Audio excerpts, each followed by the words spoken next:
안녕하세요. 결혼 3년 차의 30대 초반 여자입니다. 계획적인 건 아니었던 것 같은데 어쩌다 보니 시어머니를 모시고 살게 되었습니다. 남편이 막내이긴 하지만 집안의 유일한 남자라서요. 남편 위로 누나가 2명 있고 중풍 걸리신 홀어머니가 계십니다.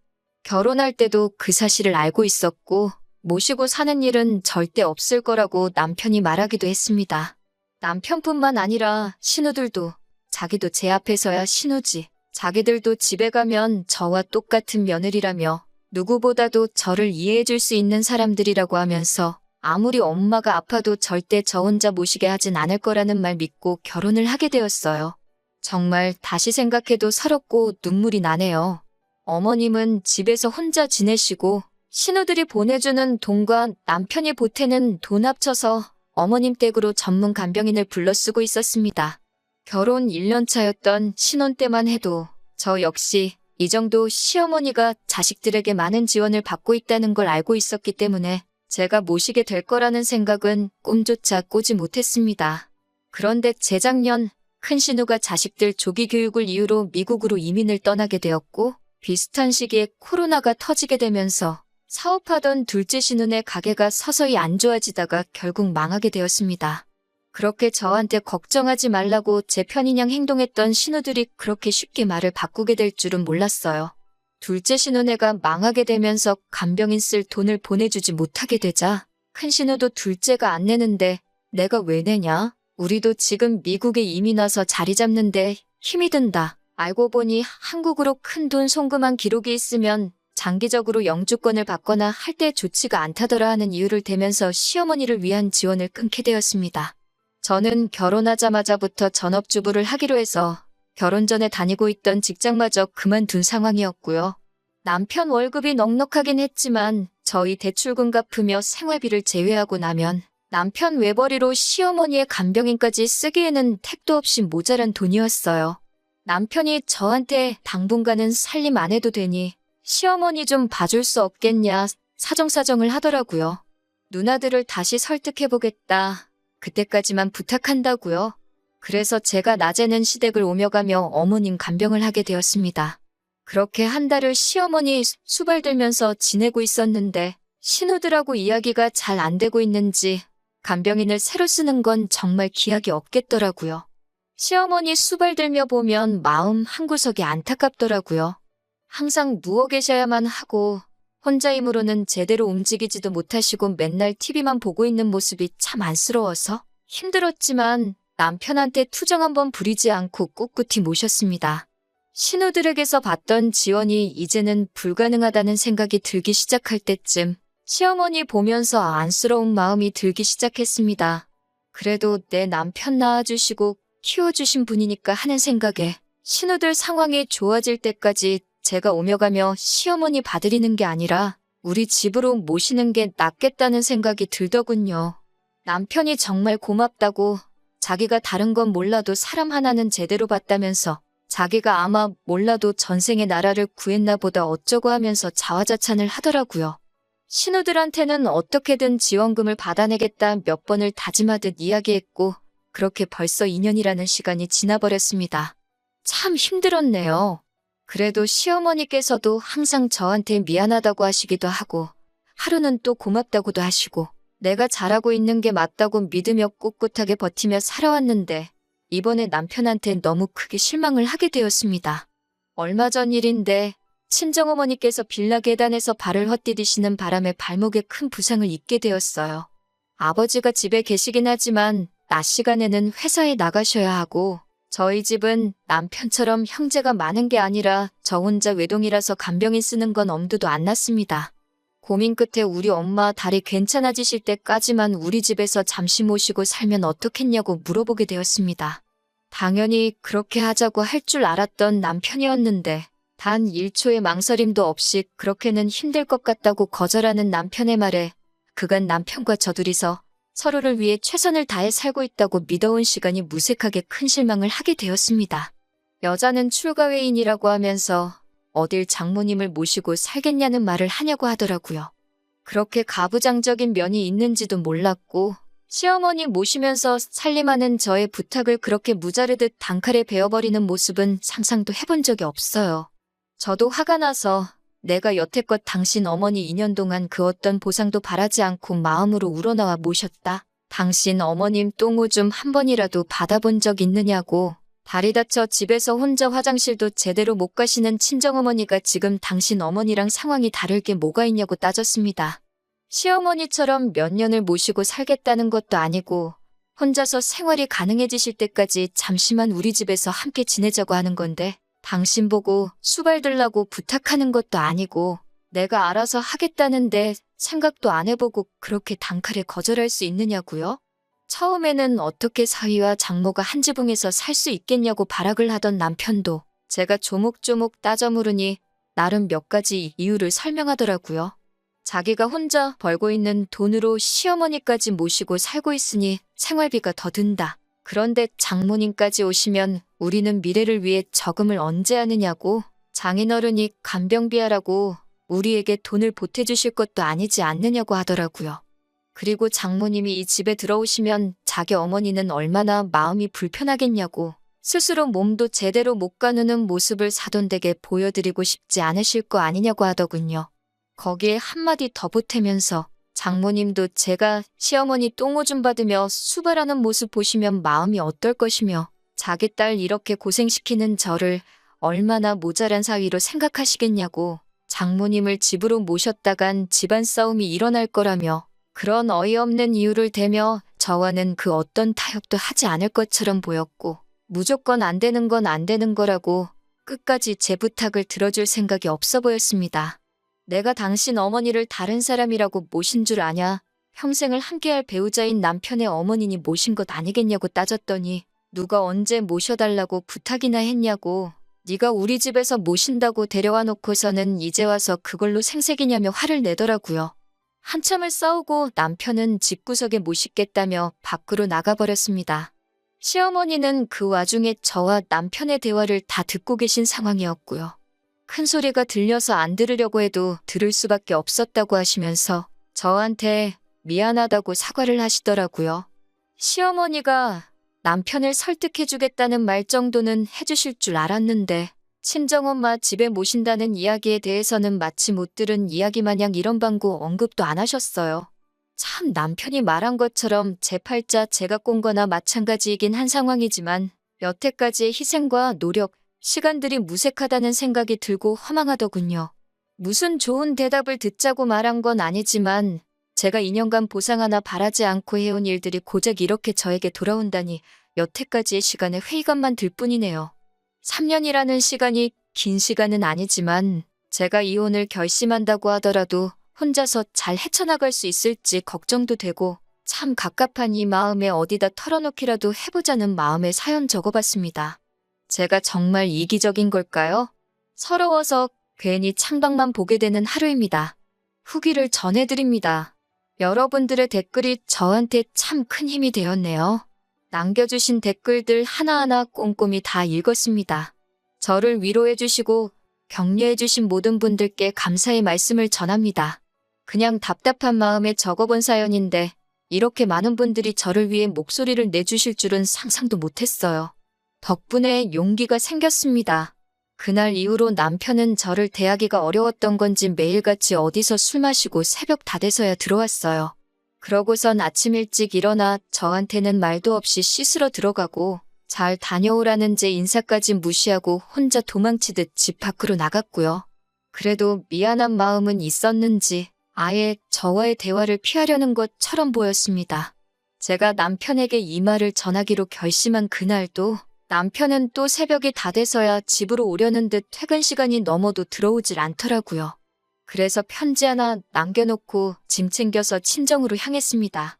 편지에는 나는 우리 어머니 모셔야 하니 친정에 가보겠다고 그동안은 당신 어머니는 당신이 직접 모시라고 적어놨어요.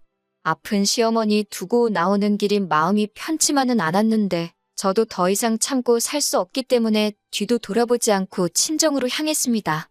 의외였던 건 제가 남겨놓은 편지를 읽었을 남편에게서 그 어떤 연락도 오지 않았기 때문입니다.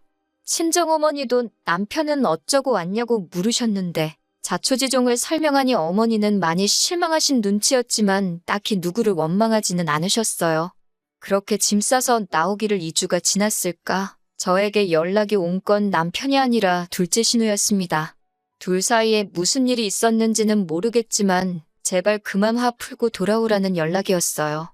이야기를 나눠보니 시어머니는 지금 둘째 신운에 있는 것처럼 보였습니다. 남편이 제 편지를 읽고 저한테 사과하기에는 자존심이 상했는지 급한 대로 시어머니를 둘째 신우에게 부탁한 상황이었나 봐요. 저는 앞으로도 돌아갈 계획이 없다. 그리고 이건 저와 남편의 문제이니 신우에게 중간에 껴서 이래라 저래라 하지 말아달라고 한마디 했어요. 그렇게 신우와 연락이 닿은 지 이틀 만에 남편이 친정으로 찾아오더라고요. 찾아와 놓고 하는 말이 자기가 제 고집에 졌다고, 이제 두 손 두 발 다 들겠다고, 친정어머니와 한동안 같이 지내는 거, 이제 자기도 더 이상 뭐라 하지 않을 테니 돌아와 달라고 하더라고요. 이제 와서 잘못했다 말하기에 너무 늦은 거 아니냐고 웃기는 소리 하지 말라고 했어요. 곧 이혼소송도 준비할 테니 이제 당신 부모는 당신 손으로 직접 모시라고, 더 이상 아픈 남의 어머니 모시기 위해서 내 어머니를 등질 생각 없다고 한마디 했습니다. 시모 모시고 산 2년간 제가 무슨 불만이라도 말한 적 있냐고. 불만 한마디 말한 적 없는데 신우는 다른 사람도 아니고 자기 어머니를 2주 만에 포기하지 않았느냐. 그것만 봐도 나는 이제 할 만큼 한 것 같으니 이제 그만 여기서 갈라서자고 말했어요. 남편은 지지 않고 콧방귀를 뀌면서 친정으로 제 발로 나간 주제에 무슨 이혼을 논하느냐 하더라고요. 말도 없이 시어머니 저버리고 친정으로 달아난 저에게 이혼의 책임이 있으니 자기도 맞소송을 하겠다고 자기한테 위자료 줄 준비나 하고 있으라고 하더군요. 시어머니는 저한테 위자료 받아서 그 돈으로 간병인 써서 모셔야겠다고 하면서요. 솔직히 그때 겁이 많이 나기는 했어요. 제가 제 발로 집을 나왔는데 이혼소송에서 불리하게 적용될 거라는 남편 말이 틀린 말이 아닌 것만 같아서. 그래도 이렇게 큰 결심을 했는데 재판 결과가 겁이 난다고 꼬리를 내리고 그 집구석으로 돌아가고 싶지는 않았습니다. 그런데 오히려 법원에서는 별거의 이유에 남편의 책임이 크다는 판결을 내려주더군요. 오랫동안 시어머니를 간병하고 애써온 저에 대한 배려가 없는 남편에게 파탄의 책임이 더 크다는 판결을 내려주었습니다. 남편이 제게 으름장처럼 해놓은 말과는 다르게 파탄 사유는 제가 아닌 남편에게 있다는 판결이었습니다. 말인즉슨 제가 위자료도 청구할 수 있었다는 거예요. 거기에 여태껏 시어머니 모시며 가사일 해온 부분도 인정을 받아 많지는 않지만 재산 분할까지 받게 되었어요. 현재는 이혼이 완료된 상태고요. 소송 이후에도 신우들에게 너무한 것 아니냐. 여태 우리 엄마 수발 들었는데 너는 정도 없냐는 말을 듣기는 했지만 저는 충분히 할 만큼 그 이상을 했다고. 오히려 자식된 도리로 자신들을 낳아준 부모를 먼저 저버린 게 누군데 누가 누구한테 큰 소리냐며 따지니 신우들도 아무 말도 못하더군요. 이러나 저러나 시어머니는 저 때문에 몸도 불편하신데 마음의 상처를 받으셨겠지요. 하지만 남편이 저에게 자식된 도리를 강요한 만큼 남편도 저를 위해 자식된 도리를 해줬다면 일어나지도 않았을 일이라 생각하기에 그 부분에서 제가 양심의 가책을 느낄 이유도 없다고 생각합니다. 남편은 자기가 뿌린 씨앗을 거두게 된 거고 저는 거기에 일말의 책임조차 질 이유가 없다는 거예요. 댓글 남겨주신 분들이 저에게 용기를 보태주지 않으셨다면 저 혼자서는 절대 해내지 못할 일이었던 것 같습니다. 3년이란 헛된 시간을 남의 부모에게 효도한 만큼 제 남은 인생은 저희 부모님을 위해 효도하며 살아가려고 합니다. 다시 한번 여러분들께 감사드립니다. 다음에는 이런 사연 적는 일 없는 게 더 좋은 거겠지요? 그렇게 될 거라 생각하고 이렇게 저는 이만 물러나도록 하겠습니다. 안녕하세요. 결혼 생활 1년 만에 이혼을 앞두고 있는 여자입니다. 돈이 왼수인 건지 아니면 남편의 자격지심이 문제인 건지 이렇게 결혼 생활이 끝나버릴 줄은 상상도 못했습니다. 24살의 친구 소개팅으로 동갑내기인 남편을 만나게 되었습니다. 둘 다 어렸으니까 당연히 결혼을 목적으로 만난 건 아니었고 가벼운 마음으로 만난 사이였습니다.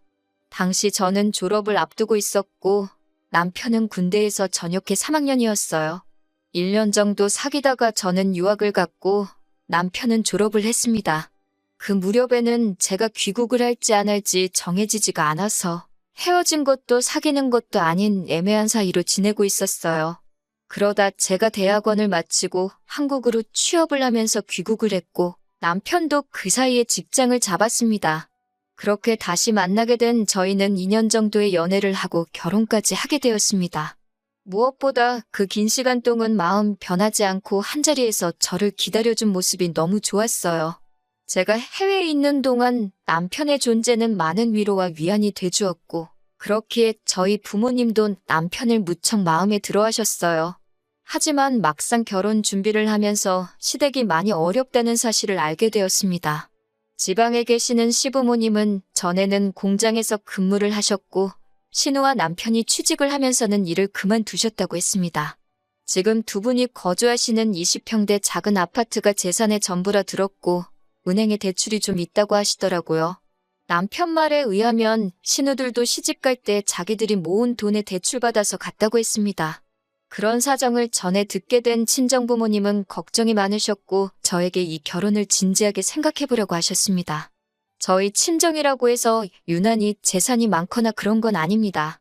하지만 사업을 하셨던 저희 부모님은 노후 준비도 다 되어 있으시고 서울과 경기의 아파트도 두 채 가지고 계셨습니다. 시댁과 비교했을 때는 확실히 나은 조건이기는 했어요. 친정부모님은 결혼 생활이라는 게 사랑만으로 하는 건 아니라고 잘 생각해보고 결정하라 하셨지만 저는 그때만 해도 오히려 친정부모님이 야속하기도 했어요. 돈이라는 게 있다가도 없고 없다가도 있는 거라고 생각했고 아직 저희 둘 다 젊으니까 앞으로 열심히 벌고 모으면 된다고 생각했지 시댁의 경제 상황이 저희 부부에게 어떤 큰 영향을 끼칠 거라고는 생각지 못했거든요. 친정부모님은 제가 남편을 얼마나 사랑하는지 아셨기 때문에 이 결혼 못 시킨다라고 끝까지 말리시진 못하셨고 결국 허락해 주셨습니다. 단지 저에게 말씀하시길 살다가 힘들면 언제든 돌아오라고 하시더군요. 그렇게 결혼을 진행하게 되었습니다. 시부모님은 하객으로 부를 사람도 많지 않고 도와주실 능력도 안 되신다며 저에게 알뜰하고 간소하게 식을 올리라고 하셨습니다. 하지만 하나뿐인 딸이 결혼을 한다고 하니 친정 부모님께서는 해주실 수 있는 한 최고로 좋은 것만 해주고 싶어 하셨습니다. 친정아버지는 그냥 우리 쪽에서 다 부담하면 어떻겠냐고 하셨지만 저는 남편에게 부담을 주고 싶지도 않았고 친정부모님께 그렇게 시작부터 손을 벌리고 싶지도 않았습니다. 그래서 결국 시부모님이 처음에 말씀하셨던 대로 간소하고 조촐하게 식을 올렸습니다. 결혼식도 지원을 못 해주신다 하셨고 신우들도 다 자기 능력으로 시집 갔다고 했으니 경제적인 부분에 있어서는 시댁에 아무런 기대도 없었습니다. 그나마 다행인 건 결혼 전 친정부모님이 제 앞으로 해주신 작은 아파트가 있었기에 그곳에서 신혼생활을 시작하게 되었습니다. 이미 기존에 제가 쓰던 가구며 가전제품들이 구비되어 있었기 때문에 일단 서로의 예산이 허락하는 한에서 몇 가지만 바꾸기로 했어요. 그리고 여기까지도 저는 아무런 불만도 없었습니다. 종종 친정이나 시댁에 도움 없이 시작하는 사람들을 듣고 봐왔고 저는 개인적으로 대단하고 멋지다고 생각했거든요. 그에 비해 저희는 집도 준비되어 있었고 그 때문에 아낄 수 있는 부분이 많았기 때문에 여러모로 이미 유리하게 시작해서 다행이라고 여겼습니다. 하지만 제가 시댁에 바라는 게 아무것도 없었음에도 불구하고 결국엔 돈 때문에 시부모님과 안 좋아지게 되었습니다. 저희 집들이 때였어요. 지방에 계신 시부모님도 올라오셨고 신우들도 왔어요. 제가 미리 준비한 음식 몇 가지와 배달 음식을 더해 한상 차렸고 다들 맛있다고 준비하느라 고생했겠다고 한마디씩 해주었습니다. 다들 하호 웃고 분위기도 괜찮았어요. 그러다 시어머니가 저희 집 TV를 보더니 TV가 너무 좋다 하시면서 우리도 TV를 바꿔야 되는데 그러시더라고요. 그러자 신우들도 맞아, 엄마 집 TV 너무 오래됐지. 전에 보니까 TV 바꾸긴 해야겠더라 하며 한마디 더 하더라고요. 저는 그게 저희한테 하는 말씀일 거라고는 상상도 못했습니다. 단지 속으로 저번에 갔을 때 화면 잘 나오고 소리 잘 나고 멀쩡해 보였는데 그 사이에 고장이라도 났나? 생각만 했어요. 그래서 시어머니께 TV가 왜요? 고장났어요? 라고 물었더니 시어머니가 저를 보면서 고장난 건 아닌데 니네 TV 보니까 좋아 보여서 그랬다 그러시더라고요. 그리고 결혼하면서 저희 친정아버지가 제 차를 바꿔주셨거든요.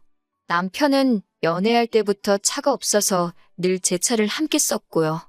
아무튼 시부모님이 안 주무시고 바로 내려가신다 하시길래 그럼 제가 역까지 모셔다 드린다고 했습니다. 그렇게 시부모님을 차에 태워드렸는데 이번에는 연신차가 너무 좋다 하시면서 우리도 차 바꿔야 되는데 또 그러시더라고요. 제가 뭐 딱히 할 말도 없고 그래서 전 그냥 운전만 하고 있었습니다. 다만 아까 TV도 그렇고 왜 자꾸 저런 말씀을 하시지 싶기는 했어요. 집들이를 하고 며칠 지났을 때였어요. 남편이 우리 요즘 여유자금 좀 있나? 하고 물어보더라고요. 제가 조금 모아둔 돈이 있긴 한데 왜? 라고 물어보니까 아니, 그럼 우리 이번에 부모님 TV 좀 바꿔드릴까? 그러더라고요. 그래서 제가 신혼인 우리가 그걸 왜 바꿔드려? 아직 우리 거 살 것도 많은데. 그랬어요.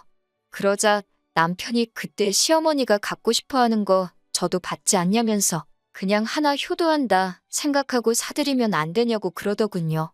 그래서 제가 능력되면 자기가 자기 돈으로 바꿔드리라고 나는 그럴 능력이 안 된다고 그랬습니다. 그리고 그럼 우리 부모님은 뭐 해드릴 건데?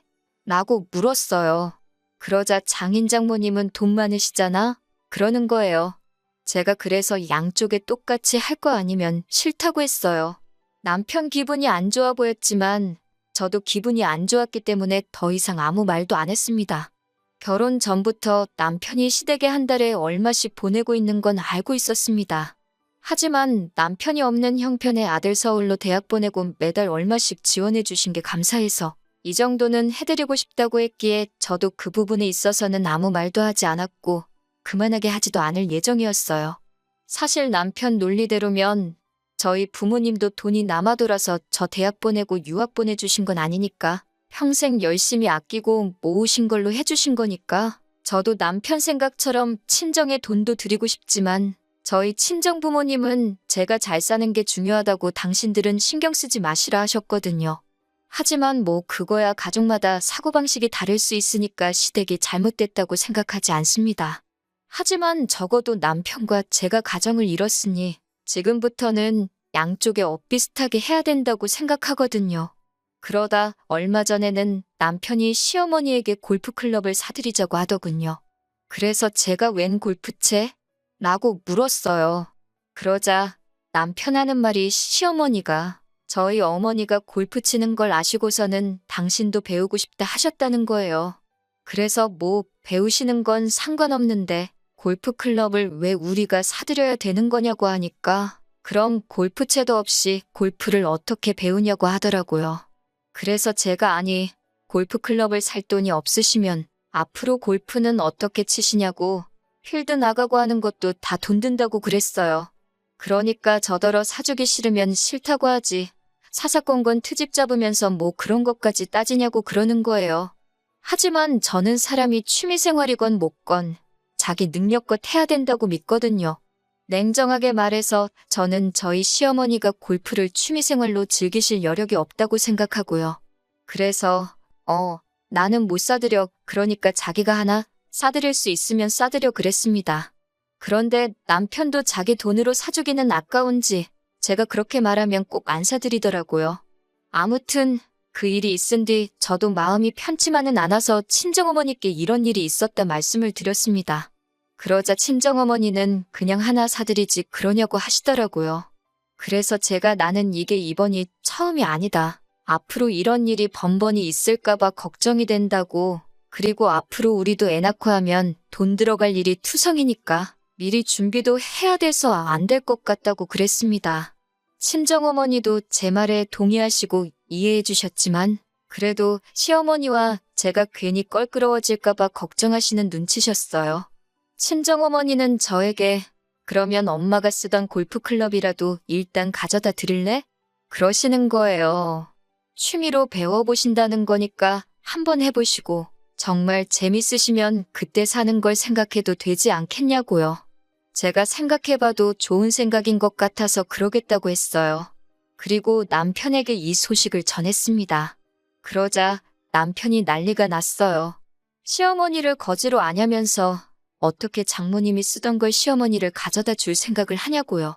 제가 우리 형편에 당장 새 것 싸드릴 능력은 안 되니까 나는 좋은 마음으로 가져다 드리려는 건데 뭘 그렇게 난리냐고 그러니까 자기는 자기 엄마가 불쌍해 죽겠대요. 고생고생해서 자기를 이만큼 키워놨는데 자기는 효도도 마음대로 못한다면서 너무 죄송스럽고 미안하다는 거예요. 그 말을 듣고 있는데 어이가 없더라고요. 그러면 결혼은 뭐하러 했냐고 그냥 시어머니 옆에서 효도나 하고 살지라며 제가 뭐라고 했습니다. 그러자 남편이 한다는 말이 능력 있는 며느리가 있으면 더 잘해드릴 수 있을 줄 알았다는 거예요. 그런데 있는 사람이 더하다면서 저더러 너무 인색하다는 거예요. 진짜 이 말 듣는데 나한테 뭐 돈 맡겨놓은 거 있나 싶더라고요. 제가 시부모님이 날 키웠냐, 널 키웠지. 왜 나한테 그런 걸 바라냐고. 그러니까 자기는 장인장모님한테 아들 같은 사위가 되려고 하는데 너는 너무 선을 긋고 있는 거 아니냐는 거예요. 그래서 제가 우리 부모님이 우리한테 뭐 사달라고 해달라고 한 게 하나라도 있냐고 물었어요. 이 집도 친정 부모님이 안 해주셨으면 어쩔 뻔했냐고요. 그러자 남편은 더 가관인 말을 하더라고요. 이 집만 아니었으면 신혼부부 특혜로 대출받아서 더 좋은 집에서 살 수도 있었는데 이 집 살면서 집값 오르니까 저만 혜택을 보고 있는 거래요. 대출 받아봤자 전세밖에 더 가냐고요. 그리고 저랑 살면서 이 집값이 오르면 결국 그 돈 남편이랑 저랑 같이 쓰고 살지 저 혼자 먹고 살 거 아니잖아요. 그런데 어쩜 속으로 저렇게 멍청한 생각을 하고 있나 싶더라고요. 그날 이후로 남편과는 뭐 필요한 대화만 하면서 며칠을 지내게 되었는데 남편이 너무 찌질하고 자꾸 부담 주는 시부모님도 불편하고 이혼만이 답인 것 같더라고요. 그래서 남편에게 그냥 이혼하자고 했어요. 이런저런 스트레스 받기도 싫고 괜히 죄책감 느끼는 것도 짜증난다고요. 그랬더니 남편은 세상 천지의 어떤 며느리가 시부모님한테 뭐 하나 사드리기 싫다고 이혼을 하냐면서 자기가 미안하다고 그렇지만 자식된 입장에서 부모님께 잘해드리고 싶어서 그런 거니 저더러 이해해달라고 하더라고요. 그렇게 사과 같지도 않은 사과를 하면서 자꾸 스스로 합리화시키는 남편을 보니 더 정이 뚝 떨어졌습니다. 그래서 이혼을 하려고 알아보니 이런 사유로는 이혼을 하기가 쉽지 않았습니다. 그래서 집을 팔려고 내놨어요. 그러자 남편이 그러면 우리는 어디 가서 사냐고 하길래 나는 친정에 들어갈 테니 당신은 당신 알아서 하라고 했습니다. 남편은 어이없어 했지만 이 집은 전적으로 제 것이니까 남편의 동의 같은 건 애시당초 필요하지도 않았어요. 며칠 전에는 남편이 죽어도 안 나간다고 버티길래 결국 경찰까지 불렀습니다. 결국 남편은 저에게 독한 여자라며 치사하고 더럽다고 시댁으로 갔고 이 상황을 알게 되신 시부모님이 저에게 전화를 걸어 막말과 악담을 퍼부으셨습니다. 그건 고스란히 녹음되어 제가 가지고 있습니다. 변호사 말에 의하면 이런 식의 폭언이 몇 차례 반복되면 이혼 사유가 될 수 있다고 잘 모아두라고 하더군요. 시간은 좀 걸리겠지만 벌써 마음은 홀가분합니다. 처음에는 마음 한구석으로 왠지 모를 미안함도 있었지만 그것도 이제는 훌을 털고 마음 편하게 살아보려고 해요. 안녕하세요. 저는 결혼을 앞두고 있던 20대 후반의 여성입니다. 사람이라면 누구나 남에게 멋져 보이고 싶고 잘나 보이고 싶다는 거 저도 공감합니다. 하지만 뭐든지 정도껏 해야 얘기로 봐주고 넘어갈 수 있는 거 아닌가요? 저와 결혼을 앞두고 있던 남자친구는 지역 모임에서 만났습니다. 제가 지금 다니는 회사에 취업을 하게 되면서 이사를 오게 되었는데 동네에 친구가 한 명도 없으니 외롭고 심심하더라고요. 그래서 동네 친구를 사귈 겸 동네 사람들이 자주 이용한다는 지역 모임에 가입을 하게 되었습니다. 처음에는 온라인에서 대화를 주고받다가 정모에 참석하게 되었거든요. 그곳에서 남자친구를 알게 되었네요. 처음이라 분위기에 적응하지 못해 어색해하는 저를 이끌어서 사람들에게 소개도 시켜주고 말도 계속해서 걸어주고 하는 남자친구에게 저는 호감을 느꼈습니다. 그리고 남자친구는 정모 이후로도 저에게 적극적으로 연락을 취해왔기 때문에 저희는 자연스럽게 연인으로 발전하게 되었습니다. 사귀고 얼마 지나지 않았을 때부터 남자친구는 저랑 결혼하고 싶다고 몇 번을 이야기하더라고요. 하지만 남자들이 원래 연애 시작하면 꼭 결혼 이야기를 하잖아요.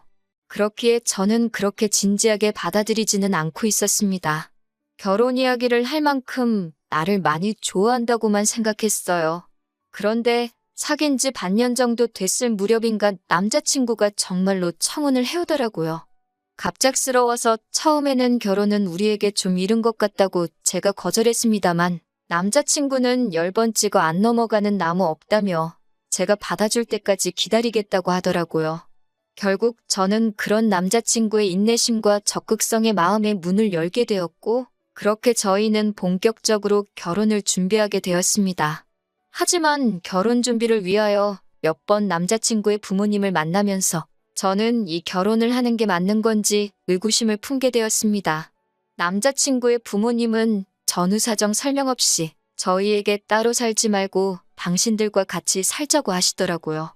당시 남자친구는 부모님과 50평대 아파트에 살고 있었습니다.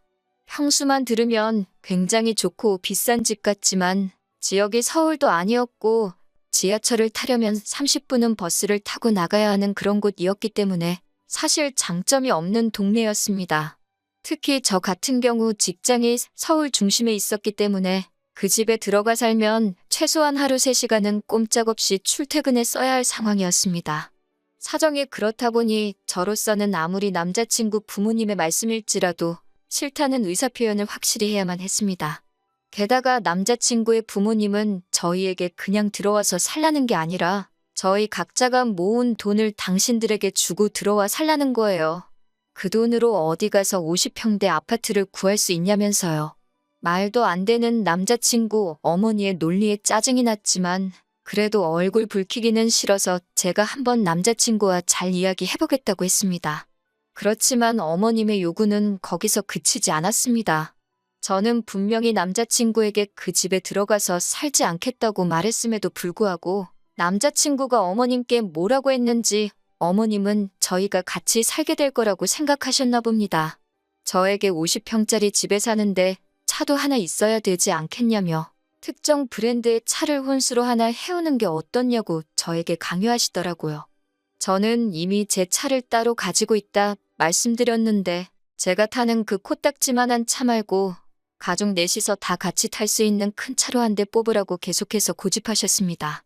어디 가서 그런 차 타고 있으면 사람들한테 손가락질 당하고 우습게 보인다고요. 제가 이미 타고 있는 차인데도 그 차를 타는 사람들은 참 없어 보인다고 하는 말이 어이가 없었습니다. 제가 차에 관심이 없는 편이라 저희 보고 사라고 하는 차를 인터넷에 검색을 해봤는데 가격만 7천만 원이 넘는 차더라고요. 심지어 그 차를 사오는 건 저지만 우리 가족이 다 타고 다닐 차라는 걸 강조하면서 예비 시부모님도 그 차를 끌고 다닐 것 같이 말씀을 하시더라고요. 어차피 회사는 대중교통 타고 다닐 거 아니냐고 평일에는 자기도 좀 끌겠다고 하시면서 그 속내를 숨기지 않으셨어요. 결국 참다 못한 제가 남자친구에게 당신이 나서서 확실히 상황 정리를 하지 않으면 내가 조목조목 따지고 들어야 하고 그렇게 되면 서로 불편해질 텐데 괜찮겠냐고 했습니다. 그제서야 남자친구도 미안하다며 자기가 중간 역할을 똑바로 하겠다고 하더라고요. 그 외에도 남자친구의 부모님은 남들에게 보여지는 걸 굉장히 중요하게 여기셨는데 예를 들어 제주도에서 딱 한 번 해보신 승마 체험을 남들에게는 마치 일주일에 한두 번 취미로 타는 것처럼 말씀하신다거나 TV에서만 보셨던 여행지를 마치 다녀오신 것처럼 주변에 자랑하듯 소문을 내곤 하셨습니다. 저희에게 들어와 살라고 강요하시던 아파트도 사실은 은행 대출이 절반 가까이 되더라고요. 저한테 그렇게까지 말씀은 안 하셨지만 대출금이자 내는 게 부담스러워서 저희 돈이라도 받아서 조금이나마 대출을 상환해 보려고 하셨던 건 아닌가 싶기도 하더라고요. 아무튼 이런 일련의 과정을 겪으면서 저는 남자친구의 부모님이 남자친구와는 달리 굉장히 물질적인 것과 겉모습을 중요시하는 분들이라는 걸 깨닫게 되었습니다. 솔직히 실망스럽기도 했고 걱정스럽기도 했지만 그래도 파혼까지 생각하지 않았던 이유는 적어도 남자친구는 그분들을 닮지 않았다 믿었기 때문이에요. 남자친구는 어머님과 아버님이 그런 말씀을 하실 때마다 민망하다는 듯이 저에게 이해해달라며 미안해하기도 했고 입버릇처럼 자기는 사람을 볼 때 항상 내면을 가장 중요하다 생각한다고 했거든요. 실제로 여러 가지 동호회 활동을 하고 있는 남자친구 주변에는 다양한 사람들이 있었기 때문에 저는 그 말을 철석같이 믿었습니다. 하지만 얼마 전 남자친구와 청첩장 디자인을 고르다 하객에 관해서 이야기를 나누게 되었거든요. 그러면서 남자친구에게 크게 실망을 하게 되었습니다. 남자친구가 저에게 누구누구를 부를 거냐고 먼저 물어보더라고요. 사실 결혼식이 저를 위한 자리이기도 하지만 저희 부모님을 위한 자리이기도 하잖아요. 그렇다 보니 제가 일단 우리 부모님한테 여쭤보긴 해야 되겠지만 친척분들하고 친구분들을 부르실 것 같다고 말했습니다. 저 또한 어린 시절부터 친했던 친구들 위주로 부를 예정이라고요. 그러자 남자친구는 약간 곤란하단 표정을 짓더니 혹시 그럼 그 사람들 사진이나 직장 같은 걸 자기에게 이야기해 줄 수 있냐고 묻더라고요. 그런 게 왜 궁금한지 이해가 쉽게 되지 않아서 왜 필요한 건지 말해달라고 했어요. 그러자 결혼식의 품격과 수준을 위해서 그런 거라며 우리 둘에게도 그 편이 좋다는 거예요. 그러면서 자기가 작년에 중학교 시절 친구의 결혼식에 갔었는데 신부 쪽 가족 중에 몸이 불편하신 분이 있었다면서 그 사람 때문에 사람들도 웅성거리고 사진 찍을 때도 식사를 할 때도 모든 것이 지연되었다면서 보기 안 좋았다고 하더라고요. 저는 남자친구의 그런 말에 굉장히 놀랬고 정말 깨더라고요. 하지만 최대한 그런 티는 내지 않으면서 그럼 우리 결혼식엔 어떤 사람들이 왔으면 좋겠냐고 물으니 일단 기본적으로 체형은 평균이었으면 좋겠고 외모는 중간 이상은 되었으면 좋겠대요. 부모님, 친구분들 중에서도 좀 사회적으로 명망이 있으신 분들이 오시면 좋겠다고 하더군요.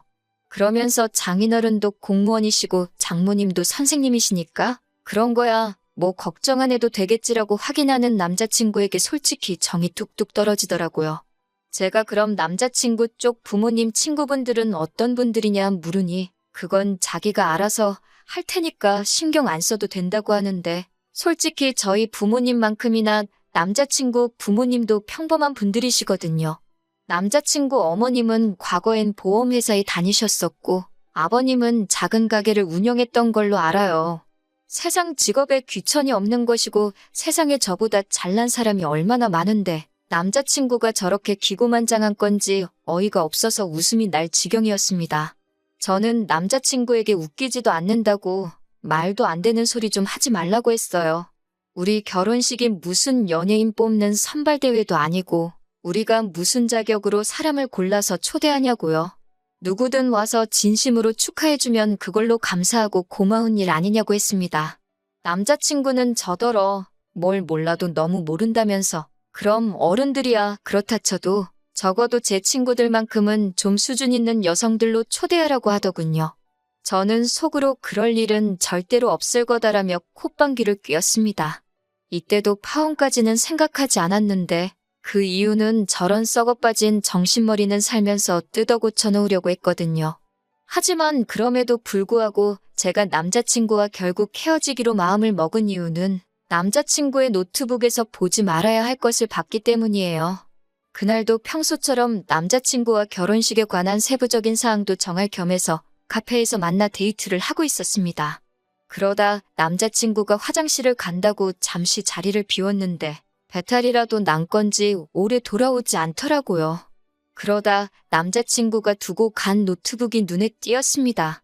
평소라면 별 관심이 없었을 텐지만 그날따라 친구들하고 도대체 무슨 이야기를 하는지 궁금해지더라고요. 남자친구의 노트북 비밀번호는 사실 이미 데이트를 하면서 의도치 않게 여러 번 본 적이 있어서 내용을 보는데 아무런 문제가 없었습니다. 하지만 차라리 보지 않았다면 나았을까요? 남자친구는 제가 친구들과 찍은 사진을 바탕으로 무슨 발표 자료처럼 정리를 해놓았더라고요. 이 친구는 얼굴이 A급이다. 이 친구는 다니는 회사가 좋다던가 또 다른 한 친구는 얼굴은 예쁘지만 조금 싸 보이고 직업도 별로다 등등. 제 친구들을 외모, 학벌, 직업 등등 해서 자기가 뭐라고 제 친구들을 등급을 매기고 있었던 겁니다. 결혼식을 앞두고 저희 주변 여러 친구들에게 남자친구를 소개하기도 했었고 평소에도 제가 남자친구에게 친구들에 대해서 자주 이야기했기 때문에 남자친구도 제 친구들에 대해서 학교나 직업 같은 기본적인 이야기는 들어서 알고 있었거든요. 저는 어이가 없었지만 그래도 남자친구에게 확실히 이런 짓을 한 의도가 뭔지 물어봐야겠다 생각했습니다. 어떤 오해나 의심만으로 경솔하게 파혼을 하고 싶지는 않았으니까요. 하지만 안타깝게도 제 추측은 정확히 맞아떨어졌습니다. 곧 화장실에서 남자친구가 돌아왔고 저는 솔직하게 몰래 노트북을 살펴본 것부터 사과를 했습니다. 하지만 남자친구는 예상과 달리 놀라지도 않았고 화도 내지 않더라고요. 저는 남자친구에게 제가 발견한 것들에 대해서 말하고 도대체 왜 이렇게까지 내 친구들을 분류하고 정리해 놓았는지 그 이유가 도대체 뭐냐고 물었습니다. 그러자 남자친구는 저번에 자기가 이야기하지 않았냐며 자기는 우리 결혼식에 수준 있고 교양 있는 여성분들만 참석해서 자리를 빛내주길 바란다고 하더군요. 대체 왜 그렇게까지 해야 하냐고 묻자 자기가 결혼식에 초대한 하객들은 대부분 다 돈이 많고 학벌도 좋은데 그런 친구들에게 걸맞는 여자들을 보여줘야지. 훗날 우리가 그 덕을 좀 보지 않겠냐고 오히려 저에게 대묻더라고요. 그제서야 아니라고 믿었던 내 남자친구가 정말 정신이 썩어빠진 인간이었다는 걸 실감하게 되었습니다. 저는 남자친구에게 내 친구들이 무슨 한우도 아니고 등급 매겨서 장사를 하려는 거냐고 화를 냈습니다. 남자친구는 제가 화를 내고 있는데도 자기가 뭘 잘못했는지도 모르고 오히려 저한테 뭘 그렇게 기분 나빠하고 있냐며 위화해 하더라고요. 수준 맞는 사람들끼리 만나는 건 당연한 거 아니냐고 그러면서 저한테도 주변에 별 볼 일 없는 친구들은 이참에 하나둘씩 정리하라고 하더라고요. 그 말을 듣는데 실망감이 이루 말할 데가 없었습니다. 저는 남자친구한테 애써 설명할 필요 없다고 아니라고 믿었는데 정말 그 부모의 그 자식이라고 가진 거 뭣도 없으면서 허세만 가득한 거는 집안 유전인가 보다 쏘아붙이고 자리에서 일어났습니다. 네가 점수 매겨놓은 내 친구들보다 잘난 점이 뭐가 있냐고 어디 한번 스스로한테도 등급을 매겨보라고 당장 학벌이고 직업이고 대단한 거 하나 없는 사람이 감히 타인을 평가질하고 있냐고 소리쳤습니다. 그동안 연애를 하면서도 제가 이 정도로 화를 낸 적이 없었어서 그런가 남자친구는 말도 제대로 못하고 얼어있더라고요. 저는 남자친구한테 결혼이고 뭐고 다 끝이라고 참는데도 정도가 있다고 말하고는 뒤도 돌아보지 않고 자리를 나왔습니다. 그렇게 결혼을 앞두고 파혼을 하게 되었습니다. 남자친구와는 모임에서 만났기 때문에 이 모임 저 모임 발을 담그고 있는 남자친구를 마주치기라도 할까봐 저는 그 뒤로 모임을 그만 나가게 되었습니다. 모임에서도 저희가 결혼을 앞두고 있다는 사실을 알던 사람들이 많았기 때문에 저와 남자친구를 동시에 아는 사람도 많았어요. 그리고 얼마 전에 그 중에 한 명에게서부터 남자친구의 소식을 듣게 되었습니다. 남자친구의 부모님은 대출금을 제때 상환하지 못했는지 집이 경매에 넘어갈 위기에 처해졌다고 하네요. 저희가 모은 돈을 가지고 그 집으로 들어와 살라고 했던 건 정말 제가 모은 돈 가지고 대출금을 상환하려던 계획이었다는 부분이라는 사실에 온몸에 소름이 다 돋더라고요. 게다가 모임에도 그 사실이 전부 소문이 퍼지게 되었고 그 와중에 남자친구가 사람의 배경을 보고 가려가면서 만난다는 것까지 까발려지게 되었다고 합니다. 그도 그럴 것이 사람들 만날 때마다 직업이 뭔지, 학교는 어디 나왔는지가 제일 궁금한 사람이니 그 본성을 들키는 건 시간 문제였던 거였겠죠. 그런 이야기가 도는 가운데 모임에 누가 봐도 잘난 사람이 들어오게 되면서 스스로 열등감을 느낀 건지 소문 때문에 그런 건지 어느 순간부터 모임을 도망치듯 더나 코빼기도 보이지 않는다네요. 걷는 놈 위에 뛰는 놈, 뛰는 놈 위에 나는 놈이 있다고 세상에 얼마나 멋지고 잘난 사람들이 많은데 그런 건 생각도 안 하고 기고만장해서 남 무시하는 남자친구가 이번 일을 통해서 제발 철 좀 들었으면 하는 바람입니다. 안녕하세요. 혼자서 딸 하나를 키우고 있는 30대 중반의 여성입니다. 남편과 이혼한 지 벌써 반년이 넘었네요. 이제는 좀 괜찮아진 것 같다가도 한 번씩 속에서 우라가 치밀어 올라옵니다. 그럴 때면 이불 속에 들어가 숨죽여 펑펑 울기도 하고 뒷산에 올라 소리를 지르기도 했는데 오늘은 한번 일기처럼 적어보려고요. 남편이 저에게 프로포즈를 할 당시에 저를 다른 이름으로 부른 적이 있어요. 그때 너무 수치스럽고 속상한 마음에 결혼이고 뭐고 필요 없다고 다 뒤집어 엎어버리자고까지 했습니다. 남편이 저에게 프로포즈를 하려고 참고했던 영화의 주인공 이름과 헷갈렸다며 울며빌며 변명을 했지만 저는 받아주지 않았어요. 정말 손이 발이 되도록 빌면서 일주일 내내 저희 집까지 찾아오는 모습에 저도 그렇지만 저희 부모님마저도 저렇게 진심인 사람인데 오해를 푸는 게 좋지 않겠냐 해주셔서 저도 남편을 용서하고 믿어줬거든요. 그런데 이런 더러운 꿍꿍이가 있을 거라고는 상상도 하지 못했습니다. 여자로서 결혼식에 대한 환상도 있었고 친정 부모님 역시 하나뿐인 딸의 결혼식을 위해 많은 것을 해주고 싶어 하셨지만 시부모님께서는 예전에 사업에 실패하신 이후로 지인분들과 사이가 좋지 못하시다며 가까운 친지들만 불러 작은 결혼식을 했으면 좋겠다고 하셨습니다. 대신 신혼집은 시댁에서 마련해줬어요. 지은 지 얼마 안 돼 보이는 작은 빌라였는데 안에는 이미 가전제품과 가구까지 다 갖춰져 있었습니다. 한마디로 몸만 들어가서 살면 되는 상황이었습니다. 시댁에서 이 정도로 배려를 해주시니 저희 집에서도 결혼식에 대해서 어느 정도 양보를 하는 쪽으로 결론이 났었어요. 결혼하고 얼마 지나지 않아 저는 임신을 했습니다. 예정보다 빠른 임신이라 놀라기는 했지만 기쁜 마음이 더 컸지요. 임신 사실을 확인하고 얼마 뒤 저의 임신을 축하하기 위해 아주버님네 부부와 신혼의 부부까지 온 가족이 시댁에 모여 함께 점심을 먹게 되었습니다. 엄연히 서열상 제가 막내이다 보니 아무리 시어머니께서 가만히 있으라고 하셔도 마음이 편치가 않더라고요. 그런 부담감 때문인지 점심을 먹고 얼마 지나지 않아 속이 점점 불편해졌습니다. 어떻게든 시댁 화장실에서 토하는 상황은 피하고 싶었기에 저는 조심스레 작은 방으로 들어갔습니다. 잠깐 누워서 쉬려는 생각이었어요. 방에 선풍기도 없고 갑갑해서 창문을 아주 살짝 열어놓고 한쪽에 누워 있었는데요. 얼마 지나지 않아 두런두런 말소리가 들려오더라고요. 들어보니 신우와 남편의 목소리였습니다. 제대로 들리지는 않았지만 신우가 잘 보고 왔냐고 남편에게 묻더라고요. 앞으로는 어떻게 할 거냐는 질문도 했고요. 남편은 얼마 전에 만났는데 잘 크고 있더라며 자기도 머리가 아프다고 하더라고요. 도대체 무슨 이야기인지 종잡을 수가 없어서 귀를 기울이려던 순간 시어머니가 방에 들어오셨습니다. 두 사람의 대화는 그렇게 끝이 났고요. 시간이 흘러 저는 딸을 출산했습니다. 정확히 말하면 조산이었어요. 원래도 몸이 약한 편이었는데 임신을 하면서 체력이 심하게 떨어졌거든요. 결국 회사에서 회의를 하던 도중 기절을 했고 그대로 응급실에 실려가 조산을 하고 말았습니다. 그래도 다행히 건강한 딸아이가 태어났고 모든 가족으로부터 넘치는 축하를 받았어요. 고생과 시련은 끝났고 이제 남편과 딸, 우리 셋의 행복한 인생 이막이 시작되었다고 믿었습니다. 정말이지 그때만 해도 제가 이런 사연의 주인공이 될 줄은 상상도 못했네요. 딸이 막 또를 지났을 때의 일입니다.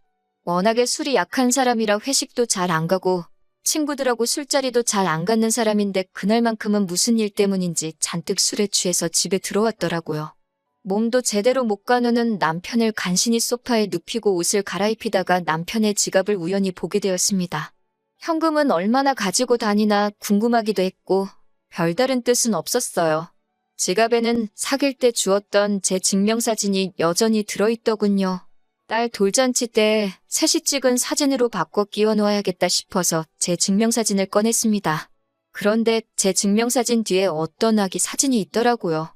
남편과 꼭 빼닮은 아기였지만 남편이라고 생각하기엔 요즘 사진이었어요.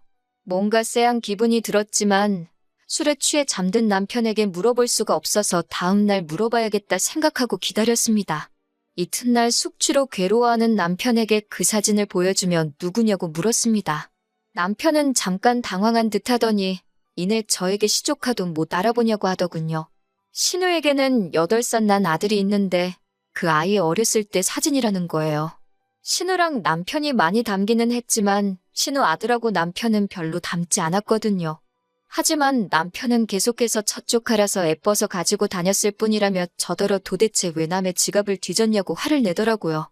그렇게 화를 내는 남편의 모습이 낯설어서 아무 대꾸도 안 하고 있으니 혼자 씩씩거리다가 사진을 쓰레기통에 버리고는 출근한다며 아침도 안 먹고 집을 나가더라고요. 황당한 저는 잠깐 넋이 나간 기분이었지만 금세 정신을 차렸고 왠지 모를 찝찝함에 남편이 버린 사진을 쓰레기통에서 다시 꺼냈습니다. 며칠 뒤 시어머니의 생신을 축하하기 위해 온 식구가 모인 날이었습니다. 저는 시조카에게 문제의 그 사진을 보여주며 이거 너라는데 이런 사진 본 적 있냐고 물어봤어요. 시조카는 고개를 갸웃거리며 처음 보는 사진이라면서 자기가 이렇게 생겼었냐고 오히려 저에게 역으로 묻더라고요. 그러더니 홀랑 제 손에 있던 사진을 들고 신우한테 달려갔습니다. 고지어 부엌에 있던 신우가 깜짝 놀라는 표정을 짓더니 저에게 다가와서는 이 사진은 어디서 났냐고 물었습니다. 남편 지갑에서 찾았다니까 신우는 혼잣말처럼 미쳤어를 몇 번 되뇌이더니 이건 자기 아들 사진이 맞다며 자기가 가져간다고 하더군요. 본인 아들 사진이라는데 안 준다고 할 수도 없더라고요. 그리고 시간이 흘러 딸이 두돌이 되었을 때입니다. 저는 원래부터 하나만 낳아 잘 키우자는 주의였기에 둘째를 갖는 건 생각조차 해본 적이 없었어요. 그런데 남편이 어느 날 갑자기 입양 이야기를 꺼내더라고요. 외동으로 키우면 딸이 너무 외롭지 않겠냐는 둥, 이기적으로 자랄지도 모른다는 둥, 말도 안 되는 핑계를 대면서 저를 설득하려고 들었습니다. 저는 머리 검은 짐승은 거두는 게 아니라는 말도 모르냐면서 당연히 안 된다고 했습니다. 그러자 시어머니까지 나서선 너희가 돈이 없는 것도 아니고 불쌍한 애 걷어서 새로운 삶을 살게 해주면 얼마나 의미 있는 일이냐며 자꾸 입양하기를 강요하시더라고요. 그렇게 한 2주 가까운 시간 동안 사람을 얼마나 볶아대는지 정말 노이로제에 걸릴 지경이었습니다. 입양에 집착하는 남편과 시어머니를 보고 있으니 자꾸 기분 나쁜 생각이 들었습니다. 혹시 남편한테 내가 모르는 숨겨진 아이가 있는 건 아닐까 그런 끔찍한 상상까지 들더군요. 결국 고민 끝에 나름의 해결책을 생각해냈습니다. 제가 아이를 직접 고르겠다고 했을 때 남편이 어떻게 나올지 보고 마음을 정하는 걸로요. 저는 남편에게 그럼 같이 고아원에 가보자고 했습니다. 제가 키워야 되는 아이니까 제가 고르겠다고요. 그러자 남편은 그건 또 싫다고 하더군요. 자기 성씨를 따르고 자기 집안 호적에 오를 아이인 만큼 이번만큼은 며느리인지 의견보다는 시부모님과 자기 의견이 더 중요한 것 같다면서요. 말도 안 되는 남편의 고집에 그러면 입양은 없던 걸로 하자고 했습니다. 만약에 이때 남편이 계속해서 저를 설득하려고 들었다면 저도 여기까지는 오지 않았을 겁니다. 그 무렵에 이미 남편과의 관계를 정리하는 쪽으로 결론을 내렸을 수도 있고요. 하지만 남편은 제가 입양은 없었던 걸로 하자니까 순순히 그러자고 자기도 사실은 내키지 않았다며 한 발 뺐습니다. 그런 남편의 모습에 저는 솔직히 안도감까지 느꼈습니다. 정말로 자기 자식이었다면 그렇게 쉽게 포기할 리 없다는 확신이 있었으니까요. 그렇게 다시 아무 일도 없었던 듯이 평화로운 날들이 흘러갔습니다. 딸은 쑥쑥 자랐고 어느덧 3번째 생일을 앞두고 있었던 때였어요. 남편은 갑자기 출장에 잡혔다며 내일 모레 이틀 정도 집을 비워야 할 것 같다고 하더군요. 남편에게 말은 안 했지만 모처럼 친정어머니가 아이를 봐준다고 하셔서 둘이 영화라도 보러 갈까 생각하고 있었는데 내심 서운한 마음이 들었습니다. 사실 그 무렵 남편이 예전 같지 않았거든요. 집에서 아이를 키우다 보니 신경을 쓰려고 해도 어느샌가 옷이 더럽혀져서 점점 후줄근하고 편한 복장을 하게 되더라고요. 그런 저를 보고 하루는 남편이 인상을 있는 대로 찡그리면서 너랑은 둘째는 못 갖겠다 이러는 거예요. 앞에서도 말씀드렸다시피 저는 둘째를 갖고 싶은 마음이 전혀 없었지만 남편이 뜬금없이 둘째 이야기를 꺼내기에 제가 왜? 라고 물었습니다. 그랬더니 제가 여자로 안 보인다며 혀를 차더라고요. 자존심이 너무 상했지만 수치스러워서 주변 사람들에겐 차마 말도 못하겠더라고요. 결국 속으로 참아내다가 친정어머니한테 이야기를 하니 당신이 손녀를 봐준다고 남편이랑 모처럼 오붓하게 좋은 시간을 보내보라고 하신 거였거든요. 그런데 남편이 출장을 간다고 하니 힘이 팍 셌지요. 저는 친정어머니한테 손녀 안 봐주셔도 될 것 같다며 출장 소식을 전했습니다. 그러자 친정어머니는 더 잘된 일 아니냐며 이참에 당신이 이틀이고 3일이고 봐줄 테니 출장을 따라가 보라고 하시더군요. 남편이 일하는 동안엔 호텔에서 쉬다가 저녁에는 둘이 좋은 시간 보내면 되는 거 아니냐고요. 듣고 보니 그럴듯한 계획 같았습니다. 그날 밤 퇴근한 남편을 살며시 떠봤습니다. 그런데 생각지 못한 남편의 반응에 저는 너무 충격을 받았습니다. 남편은 자기가 지금 놀러 가냐면서 한 푼이라도 더 벌어오려고 아둥바둥 사는데 무슨 속편한 소리냐고 고함을 치더라고요. 장모님도 생각이 있으신 거냐면서 한숨을 팍 내쉬는데 저 때문에 친정어머니가 사위한테 무시를 당한 것 같아서 죄송스럽고 속도 상하고 그랬어요. 그리고 이튿날 출장을 간다는 남편은 이상하리만치 기분이 좋아 보였습니다. 평소답지 않게 콧노래를 부르고 멋도 한껏 부리더라고요. 제가 지금 출장 가는 거 맞아? 놀러 가는 사람 같은데 라며 의심스러운 눈빛을 보내자 남편은 즐거운 기분으로 일하려는데 왜 초를 치냐고 짜증스럽게 대꾸하더라고요. 저도 더는 남편이랑 말도 섞기 싫어서 마음대로 하라고 한마디 싸붙이곤 가던지 말던지 내버려뒀습니다. 남편이 출장을 간 그날 저녁이었습니다. 딸 얼굴이 붉게 달아올라 있었어요. 배고프다고 울 법도 한데 제대로 울지도 못하길래 손을 대보니 애가 불덩이처럼 뜨겁더라고요. 놀란 저는 남편에게 전화를 걸었지만 남편은 도통 전화를 받지 않았습니다. 저는 아이를 들쳐업고 맨발로 집을 나서 택시를 탔습니다. 맨발이었다는 것도 병원에 도착해서 알아챘을 만큼 정신이 하나도 없었어요. 조산으로 낳은 딸이었기 때문에 혹시 뭐라도 잘못됐을까봐 늘 노심초사하며 딸을 키우고 있었거든요. 다행히 병원에 도착해 수액을 맞추고 하니 열이 조금씩 떨어지더라고요.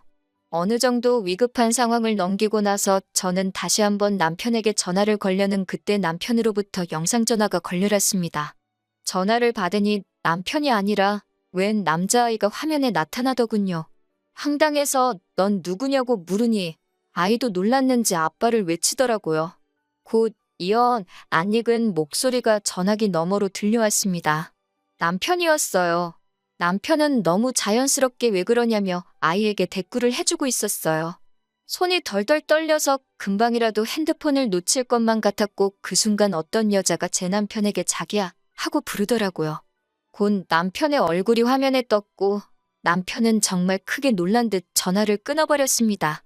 10분 정도 흘렀을까 남편에게 다시 전화가 걸려왔지만 저는 도저히 받을 용기가 나지 않았어요. 그리고 이틀 동안 출장으로 집을 비울 거라던 남편은 이튿날 아침 집에 돌아왔어요. 남편은 제 눈치를 살피더니 아무것도 안 물어보냐고 묻더라고요.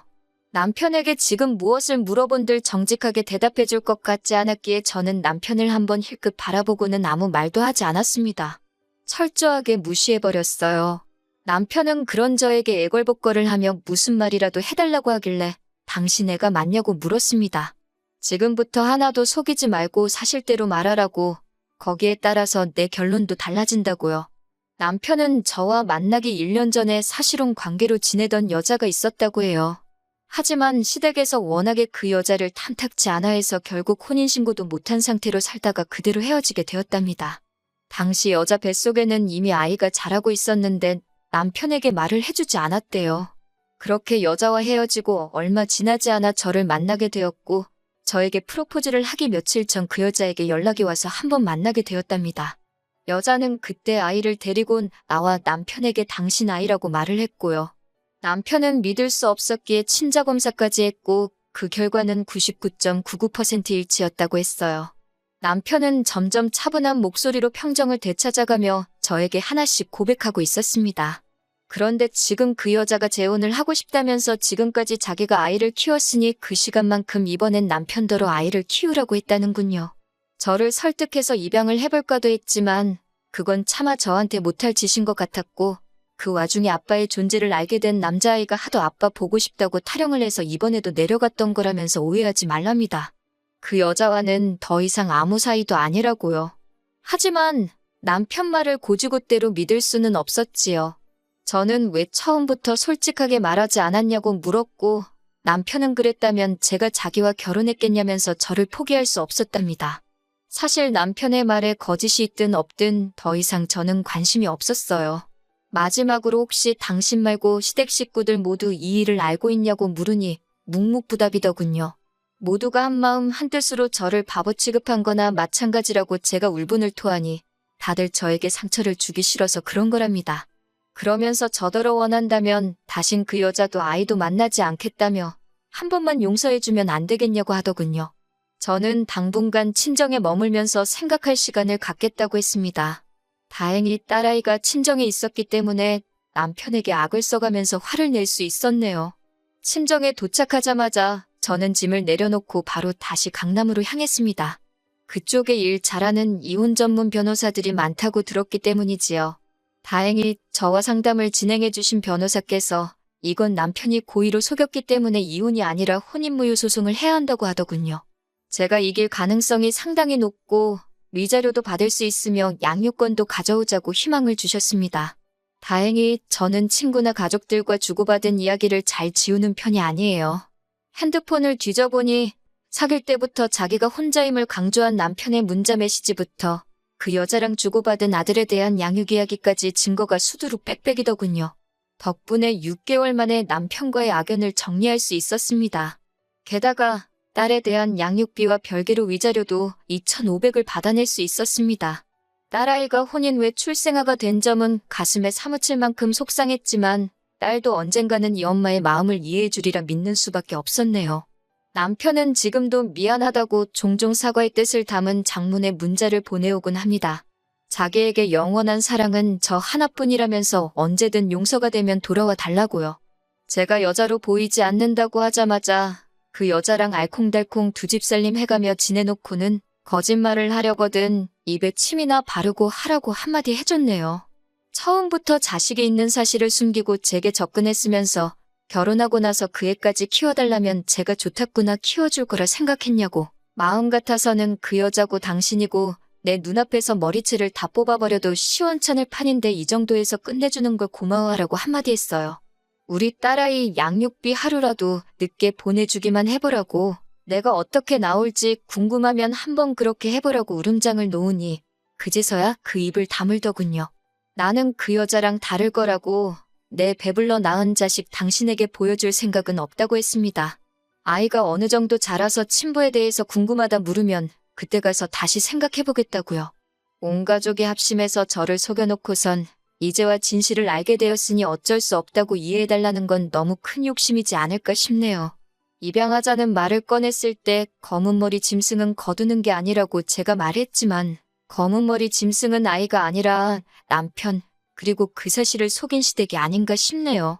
그래도 마지막에 하고 싶은 말은 다 쏟아냈으니 속이라도 조금 후련합니다. 안녕하세요. 신우 때문에 졸지의 시댁과 엮는 30대 여성입니다. 남편과는 대학교 시절에 동아리 활동을 하며 알게 된 사이예요. 이후로 한 1년간 가깝게 지내다가 남편은 군대에 갔고 저는 미국으로 유학을 갔습니다. 이후로는 한동안 연락이 닿질 않았고요. 그러던 어느 날 친구 한 명이 남편이 제 소식을 수소문한다는 이야기를 전해주었어요. 저만 괜찮으면 제 연락처를 알려줘도 되겠냐 묻길래 그러라 했습니다.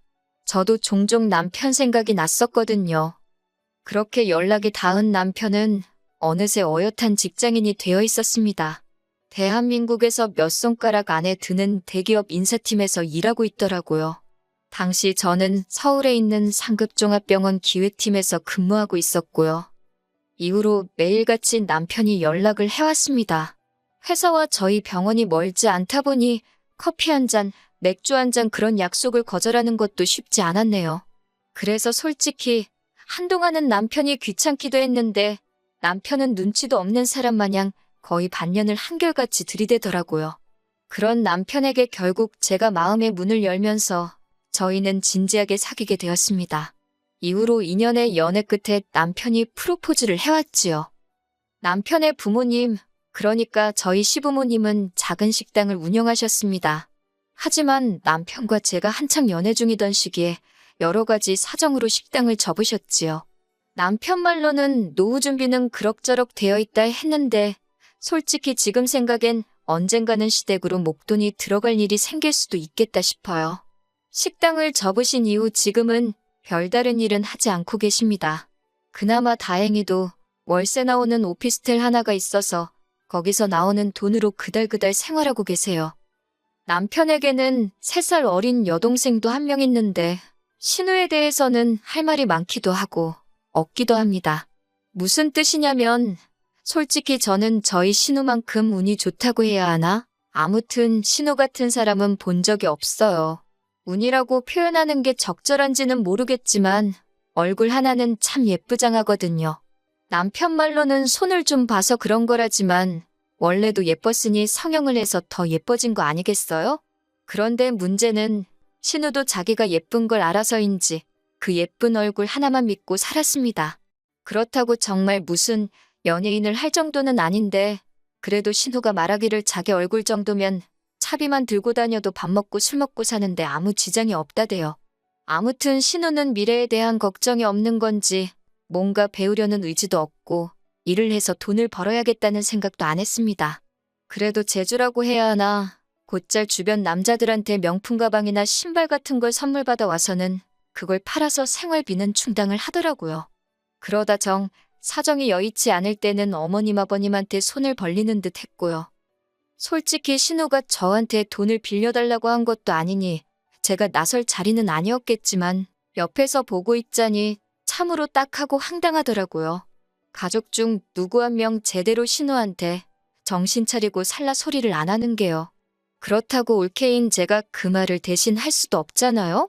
여러 가지로 불쌍한 인생이다 생각하고 관심을 끊고 살려고 했네요. 그런데 공도 구르는 재주가 있다더니 지난 가을이었습니다. 하루는 뜬금없이 신우가 시집을 가겠다 하더라고요. 그제서야 남편이 하는 말이 자기는 벌써 밖에서 한번 만나봤다는데 결혼하겠다는 남자가 너무 괜찮은 사람이더랍니다. 사업을 하는 남잔데 듣자 하니 남자 쪽 부모도 꽤나 돈 좀 있는 것 같다면서 자기 여동생이지만 어떻게 그런 사람을 꼬셨는지 재주도 좋다고 그러더라고요. 같은 여자로서 그런 신우를 질투했냐고 물으신다면 전혀요. 오히려 진심으로 잘됐다. 이참에 어머님 아버님도 한시름 놓으시겠다고만 생각했네요. 하지만 얼마 지나지 않아서 신우가 남자에게 거짓말을 하고 있다는 사실을 알게 되었습니다. 하루는 신우가 술에 떡이 되게 취해서 저희 집에 찾아왔어요. 그리고는 한다는 말이 너무 힘들다며 엉엉 울더라고요. 철딱선이 없는 아가씨인 건 알았지만 갑자기 이렇게 찾아와서 주정을 부릴 정도면 어지간히 속상한 일이 있었는가 보다 싶어서 일단 남편이랑 같이 신우 이야기를 들어주었어요.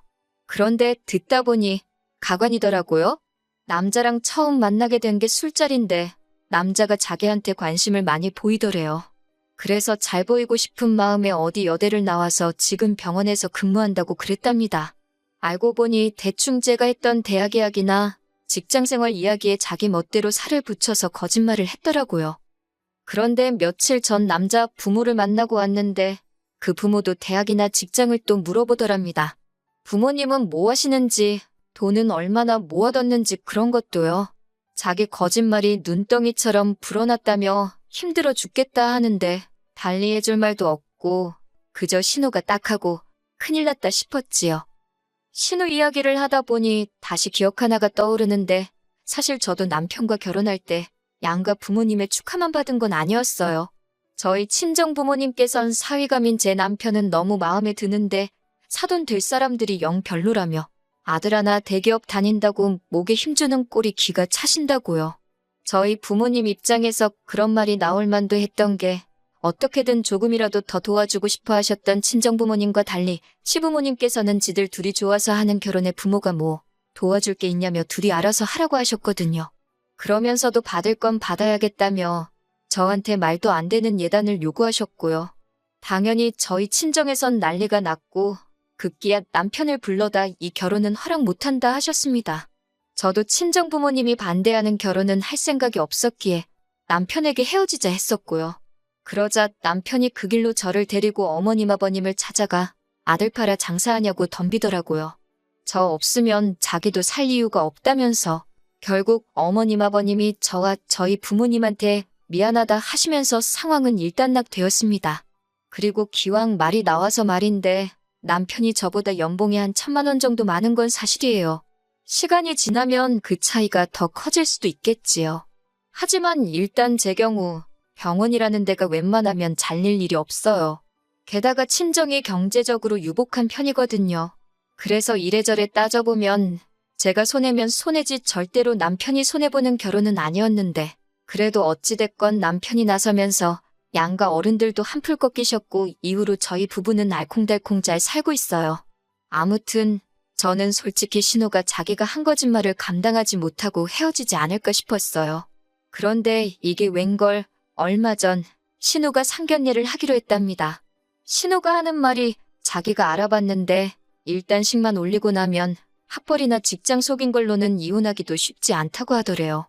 솔직히 이때는 황당하기도 하고 신우가 좀 무섭기까지 하더라고요. 그렇지만 제가 무슨 정의의 사도도 아니고 신우의 결혼에 관해서는 실오라기 하나 얽히고 싶은 마음이 없었기 때문에 알아서 하겠거니 하고 내버려두는 쪽을 택했습니다. 신우의 상견례의 날, 신우가 저더러 같이 나가달랍니다. 학교나 병원 이야기가 나왔을 때 자기가 말실수라도 하면 어쩌냐고 저더러 옆에 있어달래요. 저는 그건 못한다 했습니다. 그렇게 하면 어찌 보면 공범이 되는 건데 제가 아가씨가 거짓말하고 다니는 것까지야 어떻게 막을 수가 없지만 그걸 도와줄 수는 없는 거라고요. 이것 때문에 저 시부모님한테 정말 욕을 바가지로 얻어먹었습니다. 신우가 좋은 사람 만나서 시집간다는데 심보가 고약하다는 둥, 질투하냐는 둥, 별의별 소리를 다 들었네요. 어머님이 저더런 네 친동생이었어도 그랬겠냐 하시는데 제 친동생이었으면 진작에 머리털 다 잡아 뽑아놨을 거라고 받아치고 나서야 잠잠해졌지요. 이후로 신우의 결혼이 어떻게 진행되고 있는지 아예 관심을 끊었습니다. 제가 솔직히 나설 자리도 아니고 하니 식을 올리기로 하면 청첩장이 나올 것이고 그러면 참석해서 축하나 해주면 되지. 그렇게 생각하자 했지요. 그런데 하루는 신우가 다급하게 연락을 해왔습니다. 저희 병원에는 직원들에 한해서 소개로 오는 가족이나 지인들에게 60%의 병원비를 할인해주는 제도가 있어요. 예전에 어머님도 한번 혜택을 보셨기 때문에 남편은 물론이고 시댁 식구들 모두 그런 제도가 있다는 걸 알고 있지요. 그런데 신우가 갑자기 그걸 이야기하면서 자기 시어머니 되실 분이 저희 병원으로 가고 있다는 겁니다. 다른 병원에서 백내장 수술을 하기로 하셨는데 자기가 아무 생각 없이 그 병원 너무 비싸다며 그 혜택 이야기를 했다는 거예요. 자기는 돈이 없으신 분도 아니고 해서 할인받자고 병원을 옮기실 줄은 몰랐다면서 그러면서 저더러 일단 제 이름으로 할인 좀 해달랍니다. 자기는 지금 지방이라서 병원에 쫓아와 볼 수도 없다고. 이게 무슨 말도 안 되는 상황인가 싶어서 황당하기 짝이 없더라고요. 무엇보다 그 두 번의 혜택 중 이미 한 번은 연초에 쓴 상태였고 남은 한 번은 저희 이모가 쓰기로 되어 있었어요. 복잡한 치과 치료라서 돈이 많이 들기도 했고 그런 걸 떠나서 진작부터 이모한테 쓰게 해드린다고 약속해 놓은 상황이었으니까요. 신우한테도 알아듣게끔 상황 설명을 했지만 신우는 막무가내였어요. 자기가 시어머니 될 사람한테 개망신 당하기를 바라냐면서 저도 신우의 그런 태도에 화가 많이 났고 결국 개망신을 당해도 어쩔 수 없다. 내 입장에선 이모랑 한 약속이 더 중요하지. 이렇게 막무가내로 나오는 건 들어줄 수가 없다고 칼같이 선을 그었네요. 그리고 무엇보다도 아가씨 거짓말에는 조금도 얽히기 싫으니 와서 아가씨가 직접 해결을 하던지 하라고요. 그리고 결론부터 말씀드리자면 그 남자 쪽 어머니란 분 보통이 아니시더라고요. 이미 상황 파악을 다 했다며 신우를 통해 알려오길 병원에 백내장 수술하러 온다는 것도 핑계에 불과했고 사실은 신우가 진짜 병원에서 일을 하는지 확인하러 온 거였다대요. 그뿐만 아니라 신우가 나왔다고 한 대학교에 가서 졸업생 이름에 신우가 있는지도 확인하고 왔다고요. 여기까지 듣는데 저는 솔직히 소름이 다 끼치던걸요. 시어머니 될 사람이 내 뒷조사를 하고 다녔다니 상상만으로도 끔찍하잖아요. 하지만 신우는 그쪽에다 대고 왜 내 뒷조사를 하고 다녔냐고 제대로 따져보지도 못한 모양이었습니다. 그도 그럴 것이 신우가 벌려놓은 거짓말이 너무 많았으니까요. 솔직히 저는 오히려 그쪽에서 신우 머리채 안 잡은 게 용하다 싶대요. 이 일로 저는 또다시 시부모님한테 정말 욕을 있는 대로 들었습니다. 애시당초 신우가 거짓말을 했다는 사실은 아랑곳하지 않으시고 이 모든 게 마치 제가 신우한테 질투를 해서 협조를 안 해줘서 신우가 파혼당했다는 식으로 말이지요.